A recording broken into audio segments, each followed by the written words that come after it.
फिलहाल हमनी के मौजूद बन सराफरा गांव के बान पर जौन की हमनी के सराफरा से होके सिकटिया जात रहनी सन।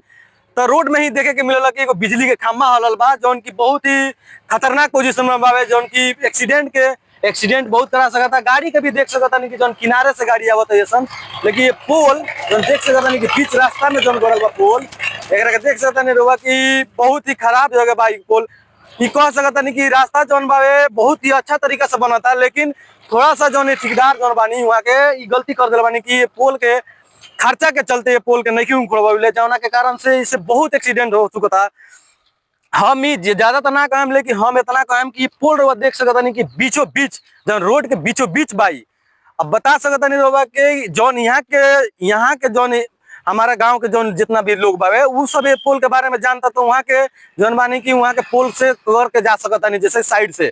लेकिन अगर वो वहाँ के सब हमने क्या आवता नहीं सन गाड़ी से अगर आवत लो तो उनका लोग के थोड़ा सा परेशानी जरूर हुई, कैसे कि ये रूट के वहाँ लोग के बारे में मालूम नहीं के। तो जैसे वहाँ के 4 जगह से आवता नहीं, दूसरा जगह से सफर कोई करके आवता है ये रास्ता से, अगर 4 जगह से आवता है तो ये पोल में टकरा भी सकता है, जान भी जा सकता है। जान जाता देख सकता नहीं कि गाड़ी एगो आवता जो की कगर के जा सकता, वो गाड़ी के पलटने के भी पोजीशन देख सकते हैं। देखा था नहीं रोगा कि वो गाड़ी भी पलट सकता है। तो एकरा के ये वीडियो के इतना दूर तक ले रोवा लोग शेयर करी जौन हमारे ठेकेदार जितना भी ठेकेदार वालों जौन की सरकारी फंड आवता ओकरा के अच्छी तरीके से बनावे के कोशिश करो लो, ना तो हेंगने जान से मुआवे के कोशिश ना करो लो।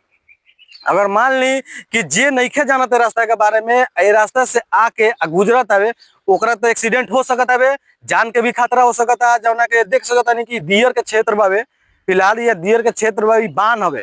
एने देख सकता नहीं कि ई जौन बा ये चारों तरफ पानी से भरल रहेला। लेकिन अभी हमने के देखा था चुनाव नजदीक बा ओकरा चलते यहाँ प्रोग्रेस कुछ दिखत हवे, जौना के चलते यहाँ रोड बनल बाड़ी सन। अभी तो यहाँ छोटा छोटा गिट्टी बिछावल गइल बावे एकरा ऊपर।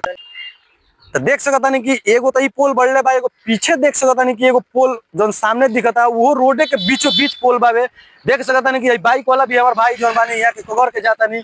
आ 2 पोल बा जो देख सकता नहीं कि वहाँ 2 पोल बावे। एकरा के हम तो ज्यादा पर एकरा के वीडियो के इतना दूर तक ले शेयर कर लो ताकि जौन भी हमारा माननीय मुख्यमंत्री के तरफ से जौन फंड आवता रही सो फंड के सही तरीके से इस्तेमाल हो। देख सकता नहीं कि बाबा यहाँ जन पानी गिरावता नहीं, ये रोड के मजबूती खातिर पानी गिराता। बहुत ही मतलब काम तो पुण्य तरीका से होता है, लेकिन दिक्कत ये बा कि गाड़ी जौन बाड़ी कगर के जाता रही सन। तो ये एगो कहीं ना कहीं मतलब एक्सीडेंट के संकेत देता है। जौन की जे एकरा बारे में जे लोग नहीं जानत वो यहाँ अगर 4 जगह से आवता तो ये पोल में टक्कर मार सकता है।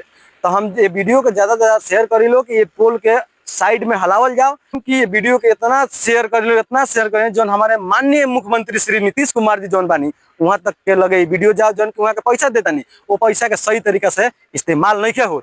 अगर सही तरीका से इस्तेमाल मान ली कि रोड तो रुआ बनावता नहीं, बहुत अच्छा रोड बनावता नहीं मननी, लेकिन कहे का मतलब है कि खतरा के जो निशान बावे एक खतरा के निशान के थोड़ा सा साइड करके साइड में हलावे के प्रयास करे के चलते हमने वीडियो बनानी सन। गलत लागल एक चलते वीडियो बनानी सन।